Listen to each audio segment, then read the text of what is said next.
And dear students, इस class के तहत सभी विद्यार्थी ध्यान दें कि आज आप लोगों को एक न्यू थिंग हम बताने वाले हैं, एक नई चीज बताने वाले हैं।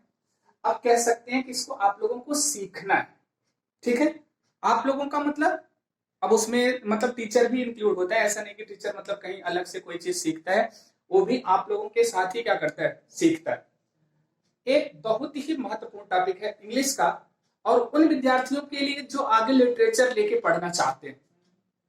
क्या पढ़ना चाहते हैं? जो लिटरेचर लेके पढ़ना चाहते हैं, साहित्य अंग्रेजी में, उनको इन चीजों की जरूरत पड़ेगी कि हम पोयम कैसे लिखते हैं, हम पोयम को कैसे कंपोज करते हैं। ठीक है, और पोयम को जब हम कलेक्ट करते हैं तो कैसे हमारी पोएट्री बन जाती है। ठीक है, फिर उसका कैसे पब्लिकेशन होता है, फिर हम कैसे फेमस बनते हैं, ये सारी चीजें इसके अंतर्गत आपकी इंक्लूड है। इसमें देखिए एक चीज लिखा गया आपका वर्ड मीटर, और थोड़ा सा स्पेलिंग इसमें मीटर की क्या है, डिफर। METRE हमने लिखा है। ठीक है, एक METER होता है। वो जो मीटर होता है ना, वो कपड़ा नापने वाला मीटर होता है। क्या नापने वाला? कपड़ा मापने वाला मीटर होता है। और ये जो मीटर लिखा है ना, ये मीटर आपका कपड़ा मापने का नहीं है, बल्कि इसमें हम लय को मापते हैं। मतलब जब कोई पोएम होती है, कोई गीत होता है, तो गीत हमेशा किस में गाया जाता है? लय में गाया जाता है। तो उस लय की माप, जैसे देखते हैं ना आप मोबाइल में, जब मतलब म्यूजिक चलता है ऐसे ऐसे, मतलब क्या उसमें दिखाया जाता है, बीट दिखाता है ना उसका। वो बीट क्या है? वो बीट डिपेंड करता है कि उसका मीटर कैसे, किस तरीके से चल रहा है। ठीक, अब देखिए इसमें मीटर के तहत बेसिकली हम पढ़ते क्या है? वर्सिफिकेशन पढ़ते हैं। वर्सिफिकेशन मतलब क्या होता है, सबसे पहले जान लीजिए। वर्स, वर्स का मतलब होता है पोयम। वर्स का मतलब क्या होता है? पोयम। जैसे एक सिनोनिम भी आपसे पूछा जा सकता है, वर्स का मतलब क्या होता है, आप बताएंगे। वर्स का मतलब होता है पोयम, और इसी में हमने कह दिया versification. Versification is the art of composing poetry. मतलब जो पोएट्री लिखने की कला है, कविता लिखने की जो कला है, उसे हम क्या बोलते हैं? वर्सिफिकेशन बोलते हैं। ठीक, एक वर्ड आपका आ गया, जैसे कभी वन वर्ड सब्स्टिट्यूशन में पूछ लिया गया, the art of composing poetry is called, या the art of composing poem is called, तो क्या कहलाएगा आपका? वर्सिफिकेशन। ठीक है, वर्सिफिकेशन हो गया। अब देखिए, जब हम किसी पोएट्री का वर्सिफिकेशन करते हैं, पोएट्री को हम जब कंपोज करते हैं, इसके लिए हमको जरूरत पड़ती है, फर्स्ट स्टेप जो हमारा आता है वो हमारा है डिक्शन। ध्यान दीजिएगा, डिक्शन क्या होता है? डिक्शन को हम कहते हैं सिलेक्शन ऑफ वर्ड, मतलब शब्द का को छांटना। ऐसा तो है नहीं कि हम पोएम मतलब लिखने के लिए बैठ रहे हैं, हमको अच्छे मतलब वर्ड तैयार होने चाहिए, तो अच्छे वर्ड के लिए हमको डिक्शनरी से वर्ड छांटना पड़ता है, उसको लिखना पड़ता है। तो अब सिलेक्शन ऑफ जो वर्ड होता है उसे हम क्या बोलते हैं? डिक्शन बोलते हैं। एक दूसरा वर्ड सब्स्टिट्यूशन के रूप में भी आप देख सकते हैं। वर्सिफिकेशन का फर्स्ट स्टेप हमारा होता है सिलेक्शन ऑफ वर्ड्स। और ये जो सिलेक्शन ऑफ वर्ड आपका हो सकता है, ये दो टाइप का हो सकता है। पहला, आप एक इजी वर्ड ले सकते हैं, दूसरा आप कैसा वर्ड ले सकते हैं? क्रिटिकल वर्ड ले सकते हैं। मतलब कि जो डिक्शन मतलब सिलेक्शन ऑफ वर्ड है वो दो प्रकार का हो सकता है, एक इजी होता है और एक कैसा होता है? क्रिटिकल। टू टाइप वर्ड हो गए, तो कोई दिक्कत नहीं। हमारा पोएट्री में हम दोनों वर्ड यूज करते हैं, हम इजी भी वर्ड यूज करते हैं और क्या, क्रिटिकल वर्ड भी यूज करते हैं। ठीक है, अब डिक्शन के अंतर्गत आपको पता हो गया हम क्या करते हैं, इसमें वर्ड का सिलेक्शन करते हैं। देखिए, जब वर्ड हमारा सिलेक्शन हो जाता है तो हम करते क्या है, वर्ड को, ठीक है, अपने मीटर के पैमाने पर लाते हैं कि पोएम में किस तरीके से सुटेबल बैठेगा। तो हम यहां पर क्या तैयार करते हैं? फुट। ध्यान दीजिएगा, और एक फुट क्या है? फुट मतलब पद होता है जिसको हम बोलते हैं चरण या स्टेप। ये देखिए, फुट का मतलब क्या होता है? स्टेप। और ये स्टेप, इसी को हम साइज ऑफ वर्ड कहते हैं। मतलब हमारे शब्द की साइज क्या है, कि हमारा शब्द कितना बड़ा है, कितना छोटा है। अब बड़े छोटी की निर्भरता किस पर करती है? उसको हमारा क्या आता है स्टेप। देखिए जब कोई भी वर्ड हमारा बनता है, आप लोगों को वर्ड फॉर्मेशन में हम बताए हैं, वर्ड का बेसिक चीज हमारा सिलेबल होता है। सिलेबल क्या है, अब यहां पर हमने लिख दिया सिलेबल। देखिए फुट मतलब जो भी हमारा बना फुट किससे बनता है, सिलेबल से। और इस सिलेबल हमारा क्या होता है, जब किसी भी वर्ड का हम फॉर्मेशन करते हैं, उसमें हम group of consonant and group of vowel मिला करके एक मीनिंगफुल वर्ड तैयार करते हैं। वही हमारा क्या बनता है, वर्ड। मतलब कोई भी वर्ड हमारा किस में बनता है, सिलेबल में बनता है। ठीक है, अब जब अगर हमारा ये सिलेबल में बना, तो सिलेबल में क्या होता है, पोएम में ध्यान रखिएगा, जो हमारा वर्ड होगा वो नॉट मोर देन 3 सिलेबल और नॉट लेस देन 2, ना तो 2 सिलेबल से कम होगा और ना ही 3 सिलेबल से अधिक होगा। क्या मतलब जो हमारा वर्ड होगा। और सिलेबल आप लोगों को बताए भी हैं, जो सिलेबल हमारा होता है वो 2 तरीके का होता है, एक हमारा स्ट्रेस्ड सिलेबल होता है और एक हमारा अनस्ट्रेस्ड सिलेबल होता है। स्ट्रेस्ड सिलेबल का मतलब क्या होता है और अनस्ट्रेस्ड का मतलब क्या होता है, इसको समझ लीजिए। दीर्घ और लघु, मतलब जब किसी वर्ड को हम लास्ट में खींच करके बोलते हैं, जहां पर मतलब हमारी जो एयर विंड से एयर बाहर की तरफ निकलती है, मतलब हम कहते हैं गर्म हवा बाहर निकलती है, वो हमारी क्या होती है, स्ट्रेस्ड, इसे असेंटेड बोलते हैं। और हमारा क्या होता है, लघु हमारा क्या होता है, अनअसेंटेड होता है। अब देखिए यहां पर लघु और दीर्घ, जैसे आप लोग मात्राओं को नापते हैं, कहां पर, चौपाई में, छंद में, तो वहां पर भी आप मात्रा नापते हैं ना।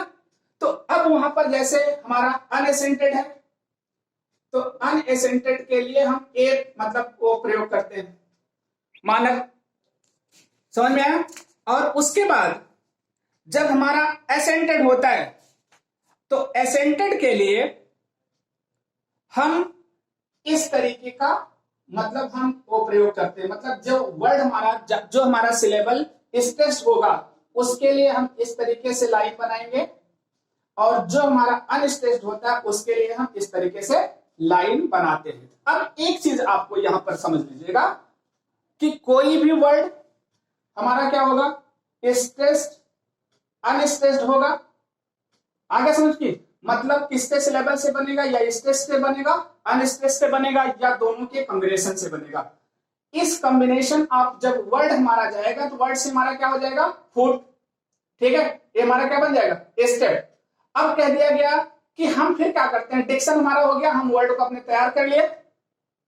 जब वर्ड हमारा तैयार हो गया तो हमारा क्या हो जाएगा, वर्सिफिकेशन। हम पोएम को क्या कर सके, कंपोज कर लेंगे। तो फर्स्ट चीज हमारा आया वर्सिफिकेशन, का मतलब होता है the art of composing poetry. इसके लिए हमको क्या करना पड़ता है, फर्स्ट स्टेप में हमको डिक्शन मतलब वर्ड का सिलेक्शन करना पड़ता है। वर्ड हमारे 2 होते हैं, इजी होता है, वर्ड हमारा क्रिटिकल होता है। और जो डिक्शन में हम यूज क्या करते हैं, फुट। डिक्शन में हम क्या यूज करते हैं, फुट। अब फुट जो होता है मतलब वर्ड हमारे जो बेस्ड होते हैं, किस पर बेस्ड होते हैं, फुट पर होते हैं। और फुट को हम बोलते हैं स्टेप या पद बोलते हैं। और ये हमारा साइज ऑफ वर्ड होता है, मतलब वर्ड की हमारी साइज यहां पर बनती है। वर्ड की साइज हमारी सिलेबल पर आधारित होती है। सिलेबल हमारा 2 तरीके का होता है, स्ट्रेस्ड होता है और अनस्ट्रेस्ड होता है। स्ट्रेस्ड का मानक हम इस तरीके से लगाते हैं, अनस्ट्रेस्ड को हम इस तरीके से नापते हैं। और कोई भी जो हमारा पोएम होगी, पोएम का जो सिलेबल होगा 3 से अधिक नहीं होगा और 2 से कम नहीं होगा। इतनी चीज आपको यहां पर वर्सिफिकेशन में हमने क्लियर किया। अब आगे देखिए, यहीं पर एक वर्ड आ रहा है आपका प्रोसिडी। ठीक, अब क्या आया हमारा प्रोसिडी। ये प्रोसिडी क्या है, ये भी आपकी जो पोएम होती है वो देखिए आपकी 2 तरीके से हम कह सकते हैं, एक राइम्ड होती है, एक नॉन राइम होती है। ठीक है, अब राइम का मतलब होता है इसमें रिदम मतलब लय होता है, फिर इसमें राइमिंग पाई जाती है। फिर ये हमारा क्या होता है, एक फ्री वर्स होता है। फ्री वर्स का मतलब होता है जिसमें ना ही राइमिंग हो ना ही क्या हो, मतलब मीटर का यूज किया गया हो, दैट्स कॉल्ड हमारी फ्री वर्स कहलाती है। और एक नॉन राइम्ड होती है, नॉन राइम्ड हमारी ब्लैंक वर्स होती है, मतलब पोएम राइम नहीं करती लेकिन इसमें मीटर का यूज होता है। नॉन राइमिंग का मतलब होता है इसमें मीटर का यूज होगा लेकिन राइम का यूज नहीं होगा। वो हमारी नॉन राइम्ड पोएम होगी, ये ब्लैंक वर्स होती है। और ब्लैंक वर्स का सबसे अधिक यूटिलाइजेशन मतलब जॉन मिल्टन ने किया है, और इसीलिए मतलब उनकी स्टाइल ही अलग बन गई, क्या, ग्रैंड स्टाइल। तो एक आपका हो गया मतलब prosody, rhymed and non rhymed. Rhymed का मतलब होता है रिदम होता है, राइमिंग होता है, ये फ्री वर्स होता है, वर्सिफिकेशन कहलाता है। इसके बाद नॉन राइम्ड में आपका एक ब्लैंक वर्स आता है। ब्लैंक वर्स में क्या होता है, मीटर का यूज होता है लेकिन राइमिंग स्कीम नहीं होती। इतना क्लियर हो गया। और फ्री वर्स का मतलब हो गया ना ही मीटर का यूज होगा, ना ही किसका यूज होगा, राइमिंग का यूज होगा। चलिए अब यहां पर आपका वर्सिफिकेशन और प्रोसडी इतना बताया गया। अब देखिए हम जो चल रहे थे बेसिक चीज किस पर, मीटर पर, चैप्टर हमारा यहां पर आया। मीटर का मतलब होता है यहां पर कि किसी भी पोयम की लय को निर्धारित करना या मापना, या उस पैमाने पर पोयम को लिखना। देखिए मीटर बेसिकली जो होता है वो 7 टाइप में होता है, ठीक। इसमें इंग्लिश के 3 होते हैं और लैटिन के 4 होते हैं। मतलब लैटिन के 4 होते हैं और इंग्लिश के कितने होते हैं, 3। देखिए इसमें एक आपका आता है आयम्बिक। आयम्बिक में जो आपका सिलेबल होगा, ध्यान दीजिएगा, वो लघु और दीर्घ का होगा। चाहे जितने भी हमारे फुट आएंगे लेकिन वो हमारे स्टेप कितने के होंगे, आयम्बिक होंगे, मतलब लघु दीर्घ, लघु दीर्घ, लघु दीर्घ। 1 होगा तो 2 होगा तो 3 होगा तो वो हमारा आयम्बिक होगा। इसके बाद हमारा आता है ट्रोकोइक। ट्रोकोइक में हमारा क्या है, इसी का जस्ट अपोजिट होता है, दीर्घ लघु। ट्रोकोइक हो गया तो क्या हो गया, दीर्घ लघु। अब आपका ट्रोकोइक हो गया। दीर्घ लघु का मतलब क्या हो गया, स्ट्रेस्ड अनस्ट्रेस्ड। यहां पर क्या है, अनस्ट्रेस्ड स्ट्रेस्ड, ठीक। एनापेस्टिक, अब एनापेस्टिक देखिए आपका 3 सिलेबल हो गया, मोर देन 3 नहीं, मोर देन 2, ठीक है, मतलब 2 से अधिक लेकिन 3 से ज्यादा नहीं। अब इसमें क्या हो गया, 2 लघु होगा 1 दीर्घ। अगर 2 लघु सिलेबल और 1 दीर्घ सिलेबल मिलकर के बन रहा है तो आपका क्या हो गया, एनापेस्टिक हो गया। कैसा मीटर हो गया, एनापेस्टिक मीटर हो गया। अगला लिखा गया देखिए डक्टाइल। डक्टाइल में क्या होता है, देखिए दीर्घ पहला होगा, उसके बाद लघु और लघु होंगे। देखिए जस्ट इसी का अपोजिट कर दिया गया, दीर्घ पहले कर दिया, लघु लघु को बाद में कर दिया, आपका क्या बन गया, डक्टाइल मीटर। इसके बाद आता है एम्फीब्रॉक, ठीक है, एम्फीब्रॉक। इसमें क्या होता है, देखिए लघु लघु और दीर्घ, मतलब दीर्घ बीच में हो जाता है, ठीक, और लघु लघु दोनों क्या हो जाते हैं, मतलब दोनों किनारे पर हो जाते हैं। जब ऐसा वर्ड हमारा तैयार होता है, ऐसा फ्रूट हमारा तैयार होता है तो क्या होता है, एम्फीब्रॉक मीटर होता है। अब चाहे जितने भी उसमें आ जाए वो चलेगा। इसके बाद पायरिक, पायरिक में 2 लघु होते हैं। स्पोंडोइक, स्पोंडोइक में दोनों क्या होते हैं, हमारे दीर्घ होते हैं। तो ये मीटर हमारा क्राइटेरिया हुआ। मीटर में हमने कहा कि 3 मीटर हमारे इंग्लिश के होते हैं, 4 मीटर हमारे लैटिन के होते हैं। बेसिकली एक आयम्बिक होता है, ट्रोकोइक होता है, एनापेस्टिक होता है, डक्टाइल होता है, एम्फीब्रॉक होता है, पायरिक होता है, स्पोंडोइक होता है, ठीक। आयम्बिक में हमने बताया लघु दीर्घ, ट्रोकोइक में हम बताया दीर्घ लघु, एनापेस्टिक में 2 लघु 1 दीर्घ, मतलब स्टार्टिंग के दोनों अनस्ट्रेस्ड, उसके बाद स्ट्रेस्ड, फिर डक्टाइल दोनों दीर्घ, मतलब पहला दीर्घ दूसरा लघु। एम्फीब्रॉक में लघु फिर क्या है आपके दीर्घ दीर्घ। इसके बाद पायरिक, पायरिक में दोनों लघु होते हैं, स्पोंडाइक में दोनों दीर्घ होते हैं। इतना आपका क्लियर हो गया। ये आपका मीटर के टाइप होगा। मीटर आपके 7 में 4 किसके होते हैं, मतलब 3 इंग्लिश के होते हैं और 4 किसके होते हैं, लैटिन के। चलिए इस मीटर के यूज के आधार पर, मीटर के प्रयोग के आधार पर हम क्या बनाते हैं, हम वर्सिफिकेशन करते हैं, मतलब अपनी पोएम लिखते हैं। ध्यान दीजिएगा, क्योंकि जितने भी पोएट हैं इस मानक को ध्यान में ही रख करके पोएट्री को क्या करेंगे, लिखेंगे। इसमें देखिए पहला हमारा आता है मोनोमीटर। ध्यान दीजिएगा, मोनोमीटर का मतलब होता है देखिए अनस्ट्रेस्ड स्ट्रेस्ड। चाहे जितने भी हमारे मतलब क्या आएंगे, फूट आएंगे, वो हमारे कैसे होंगे, अनस्ट्रेस्ड और स्ट्रेस्ड होंगे। ये हमारा क्या कहलाएगा, मोनोमीटर। लेकिन रिपीटेशन कितना होगा, 1 टाइम। इसके बाद हमारा डाईमीटर। डाईमीटर हमारा क्या आता है, अनस्ट्रेस्ड और स्ट्रेस्ड। इसका रिपीटेशन कितनी बार होता है, 2 बार। ट्राईमीटर, अनस्ट्रेस्ड स्ट्रेस्ड, कितनी बार रिपीटेशन होता है, 3 बार। इसके बाद आता है टेट्रामीटर। ठीक है, टेट्रामीटर में क्या होता है, अनस्ट्रेस्ड और स्ट्रेस्ड होता है, ये 4 टाइम करता है। तो ट्राई हो गया, टेट्रा हो गया। इसके बाद पेंटामीटर। पेंटामीटर में क्या होता है, यही सबसे पॉपुलर आपका मतलब क्या है, वर्ष, मतलब कह सकते हैं वर्ष है। इसमें आपके मतलब जो राइमिंग स्कीम होती है अनस्ट्रेस्ड और स्ट्रेस्ड की, वो कितनी बार होती है, 5 टाइम्स की होती है। तो हम कह सकते हैं, इसीलिए मोनोमीटर को हम आयम्बिक मोनोमीटर, डाईमीटर हम आयम्बिक डाईमीटर। इसके बाद क्या है, ट्राईमीटर में हम आयम्बिक ट्राईमीटर क्यों लगा रहे हैं, क्योंकि सब में देखिए लघु दीर्घ लिखा हो, स्ट्रेस्ड अनस्ट्रेस्ड, स्ट्रेस्ड अनस्ट्रेस्ड। इसलिए जो भी हम पढ़ेंगे मतलब आपकी 8 काइंड्स की वर्ष, वो सारी आपकी ऐसे होगी क्या, monometer, dimeter, trimeter, tetrameter, pentameter, hexameter और अगला क्या हो जाएगा, ऑक्टोमीटर। तो इस तरीके से हम जो ये हमारा टॉपिक है किसका, मीटर का, इसको हम तैयार करते हैं। अभी तो हमने केवल आपको क्या बताया, नाम लर्न करने के लिए बताया। मतलब मीटर में वर्सिफिकेशन, वर्सिफिकेशन का मतलब आर्ट ऑफ कंपोजिंग पोएट्री। इसके बाद डिक्शन, डिक्शन का मतलब होता है सिलेक्शन ऑफ वर्ड्स।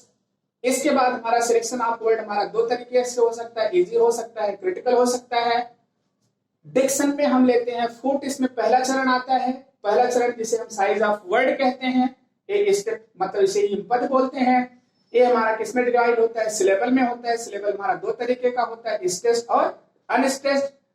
और किसी भी वर्ड में सिलेबल हमारा 2 से कम नहीं हो सकता और 3 से ज्यादा नहीं हो सकता। इतना हो गया। प्रोसिडी के अंतर्गत हमने बताया, प्रोसिडी हमारी 2 तरीके से, राइम एंड नॉन राइम।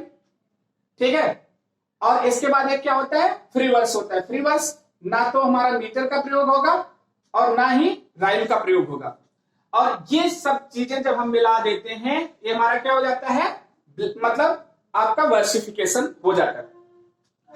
अब राइम क्या है, आपको बताया गया शब्दों की जो लय होती है, मतलब जो साउंड का समानता, सिमिलरिटी होती है, उसे हम राइम कहते हैं, रिदम।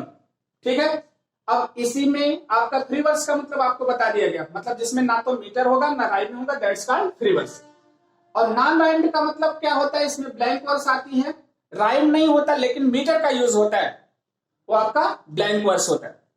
ठीक, मीटर आपके 7 होते हैं, 3 इंग्लिश के होते हैं। इंग्लिश के कौन से, आइम्बिक, ट्रैकोइक, एनापेस्टिक, और 4 आपके किसके होते हैं, लैटिन के। अब इसमें 4 कौन से हैं, डेक्टाइल, ठीक है, एम्फीब्रॉक, पायरिक, स्पेंडोइक। और इनके आधार पर हम केवल एक आपको बता रहे हैं, आयम्बिक पेंटामीटर का यूज यहां पर बताया। आयम्बिक पेंटामीटर मिला के आपका मोनोमीटर तैयार हो रहा है, डाईमीटर तैयार हो रहा है, ट्राईमीटर तैयार हो रहा है, टेट्रामीटर। ठीक है, इसके बाद क्या हो गया, पेंटामीटर। ठीक, तो सबसे फेमस जो पोएट्री है वो कौन सी होती है, आयम्बिक पेंटामीटर। अधिकांशतः जो इंग्लिश की पोएम लिखी गई है वो किस पर है, आधारित आयम्बिक पेंटामीटर पर। ठीक, तो इसको आप लोग तैयार करेंगे। 2 मात्राओं का हमने प्रयोग बताया, अगर ऐसा कहीं पर लगाया गया है अनस्ट्रेस्ड का है, अगर ऐसा लगाया गया है तो स्ट्रेस्ड का मतलब असेंटेड का है। ठीक, thank you for this class. और अच्छे से आप लोग तैयार करिए, एक न्यू टॉपिक है, आप लोगों को